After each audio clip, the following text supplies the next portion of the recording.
जीवन खूप सुंदर आहे आणि ते त्याच सुंदरतेने आपल्याला जगता पण आलं पाहिजे. असे म्हणत आपण स्वतःचेच मनधैर्य वाढवायलाच हवं ना.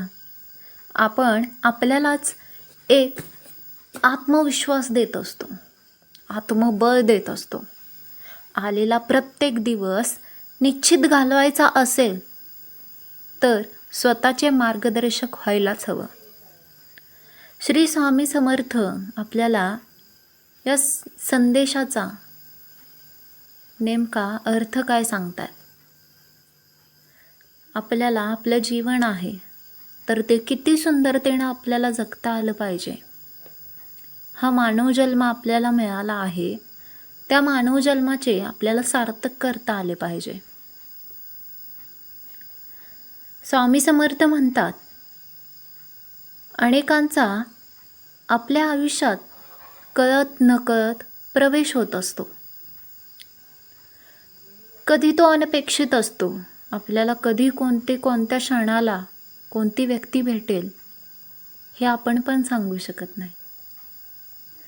काहींच्या सहवासाने आभाळ ठेंगणे वाटते, तर काही निव्वळ ओझेही बनून जातात. येणारा प्रत्येक क्षण आणि भेटलेली प्रत्येक व्यक्ती काही ना काही अनुभव देऊन जाते. तो अनुभव दरवेळी सुखकारकच असेल असं नाही. प्रचंड मनस्ताप देणारे क्षण आणि व्यक्तीही आपल्याला भेटतात आणि त्यांना तितक्याच ताकदीने घालवणे यासाठी लागणारे कसब नक्कीच जमवायला हवे. नाहीतर तेथेच घुटमळणे हे विनाकारण साचलेपणाचे होऊ शकते. प्रत्येकाकडून काही ना काहीतरी शिकण्यासारखं असतंच. कधी काय करावे, कसे वागावे याचा उत्तम आदर्श सापडतो आपल्याला, तर कधी काय करू नये, कसे वागू नये याचाही उत्तम नमुना भेटतो. प्रत्येक ठिकाणी आपल्याला ज्ञान तर मिळतच असतं. ज्ञानाच्या शोधात असणं पण महत्त्वाचं आहे.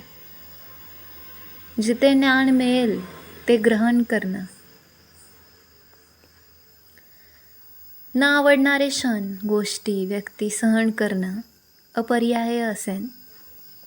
त्यावेळी थोडी सकारात्मकता ठेवली तर आपण त्यातूनही बाहेर पडू शकतो.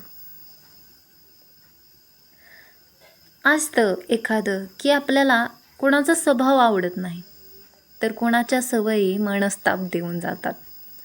कुणाचे वागणं जरा खटकतं तर कोणाशी बोलणं किंवा कोणाचं बोलणंच नकोसं वाटतं. अशा लोकांचा विनाकारण राग येतो. त्यांच्या केवळ अस्तित्वानेच नाहीतर आठवणीने सुद्धा चिडचिड होते. अशी धुसफूस करून काय उपयोग. जो त्रास व्हायचा तो आपल्यालाच होणार आहे. नकोशा आठवणींचा कचरा मनात साठवणारं ते वेगळं. माणसाचं मन जरा अकल्पितच असतं. जे कधीच आठवू नये असं वाटतं ते जास्तच गुरफटत जातो, ते जास्तच आठवत राहतं. जरा वेगळ्या पद्धतीने आपण अशा गोष्टींकडे किंवा व्यक्तींकडे बघण्याचा आपण शिकलो तर त्यांच्यातल्या चांगल्या गोष्टी आणि सोबत घालवलेले चांगले क्षण, चांगल्या आठवणी फक्त आपल्यासोबत ठेवल्या तर नावडतीचे मीठ आळणी लागणार आहे. प्रत्येक गोष्टीमध्ये सकारात्मकता शोधणे पण महत्त्वाचं आहे. प्रत्येकच व्यक्ती आपल्याला इरिटेट करते असं नाही. प्रत्येकच व्यक्ती आपल्याला तिच्याबरोबर बोलणं नको असं वाटतं नाही. अशी पण व्यक्ती असतात की तो असं वाटतं हां ओके ही व्यक्ती आहे, जिच्यावर आपण बोललं तरी किती बोलू आणि काय बोलू कमीच वाटतं. किती पण बोललं तरी कमीच वाटतं. तिचा सहवास आपल्याला खूप साऱ्या आठवणी, खूप साऱ्या चांगल्या आठवणी देऊन जातो. तिच्याबरोबरचं बोलणं, त्या व्यक्तीबरोबरचा सहवास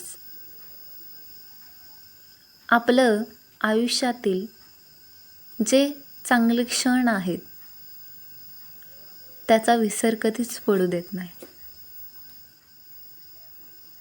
पण असं असतं की काही लोकांमध्ये सगळेच लोक येत नाही, काहीच येतात. तशा पद्धतीने काही लोक दुसऱ्यांना डिवचण्यासाठी विनाकारण सतत नावे ठेवत असतात. सतत आवडते नावडते म्हणून प्रत्येक गोष्टीला तोलून मापून बघण्यात काय अर्थ आहे का? राजाची आवडती व नावडती राणी या गोष्टी आता मागे पडल्यात. माणूस पण जपणं, माणूस घडवणं आता जास्त महत्त्वाचं आहे.